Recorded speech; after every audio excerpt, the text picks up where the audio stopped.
Jadi pada soal nomor 1 diberikan sebuah bilangan bulat positif n dan kita diminta untuk menampilkan semua kelipatan 3 dari 1 sampai dengan n melalui pseudocode dan juga flowchart. Jadi yang pertama pada penjelasan pseudocode langkah pertama adalah membaca nilai n sebagai batas akhir. Kemudian kita menginisialisasi variabel i dengan nilai 3 sebagai kelipatan pertama. Setelah itu, program akan melakukan perulangan selama nilai i masih kurang dari atau sama dengan n. Di dalam perulangan, nilai i ditampilkan sebagai output. Kemudian nilai i ditambah 3 untuk mendapatkan kelipatan berikutnya. Perulangan ini akan terus berjalan sampai nilai i lebih besar dibandingkan n, dan jika kondisi tidak terpenuhi, maka program akan berhenti. Jadi pada flowchart soal nomor 1, proses dimulai dari tombol start atau mulai, kemudian kita memasukkan atau menginput nilai n. Setelah itu, variabel i diisi dengan nilai 3. Selanjutnya terdapat simbol keputusan untuk mengecek apakah i lebih kecil atau sama dengan n. Jika iya, maka nilai i akan ditampilkan.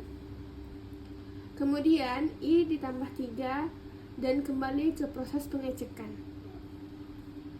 Jika tidak, maka alur akan menuju ke n dan program akan selesai. Kita masuk ke dalam soal nomor 2. Jadi diberikan n buah bilangan. Kita diminta untuk membuatnya dalam notasi pseudocode dan juga flowchart untuk menghitung berapa banyak bilangan yang bernilai positif atau lebih besar dibandingkan nilai 0. Yang pertama kita masuk ke dalam metode pseudocode. Pada pseudocode nomor 2, kita harus membaca jumlah data n. Kemudian kita menginisialisasi variabel positif dengan 0. Selanjutnya dilakukan perulangan sebanyak n kali untuk membaca setiap bilangan. Setiap bilangan dicek apakah lebih besar dibandingkan 0. Jika iya, maka variabel positif ditambah 1. Jika tidak, maka bilangan dilewati. Setelah semua data selesai diproses, nilai positif ditampilkan sebagai hasil. Pada flowchart nomor 2, alur dimulai dari start.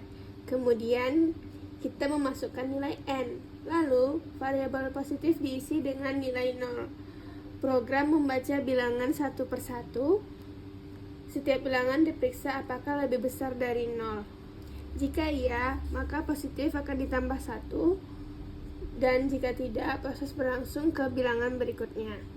Jika semua data telah selesai dibaca, nilai positif akan ditampilkan dan proses akan selesai.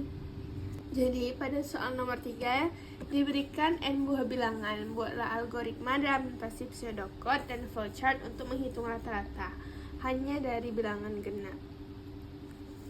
Yang pertama kita akan mencari dari metode pseudocode.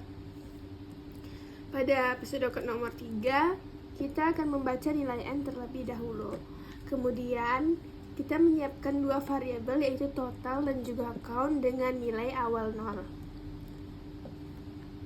Selanjutnya dilakukan perulangan untuk membaca setiap bilangan. Setiap bilangan dicek apakah dia itu genap atau ganjil. Jika dia genap, maka dia akan habis dibagi dengan bilangan 2. Lalu nilainya akan ditambah ke total dan juga count,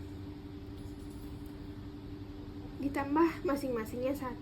Setelah semua data diproses, rata-rata dihitung dengan cara total dibagi dengan count. Hasil rata-rata tersebut akan ditampilkan. Pada notasi flowchart nomor 3, proses dimulai dengan memasukkan nilai n atau menginput nilai n.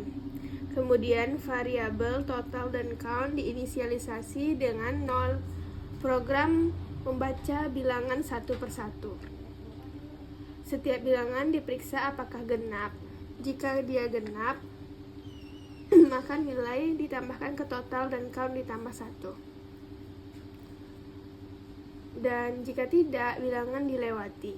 Setelah seluruh data diproses, program menghitung rata-rata dan menampilkannya lalu selesai.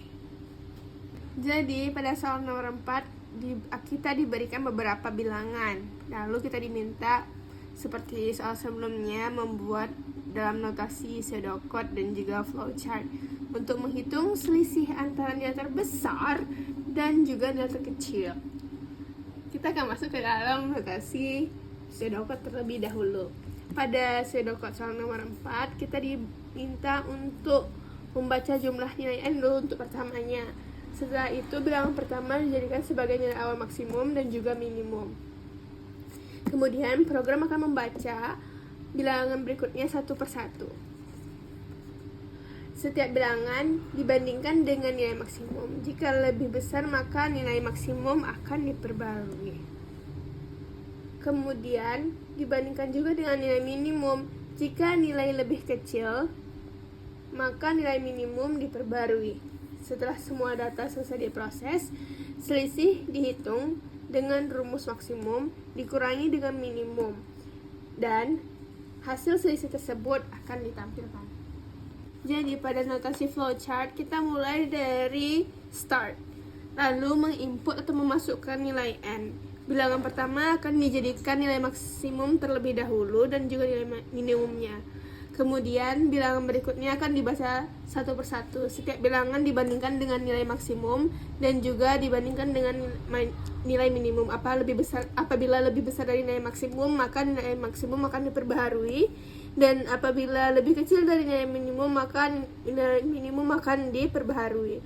Lalu selisih dari nilai maksimum dan minimum dengan cara nilai maksimum dikurangkan dengan nilai minimum, maka output akan dihitung dan ditampilkan.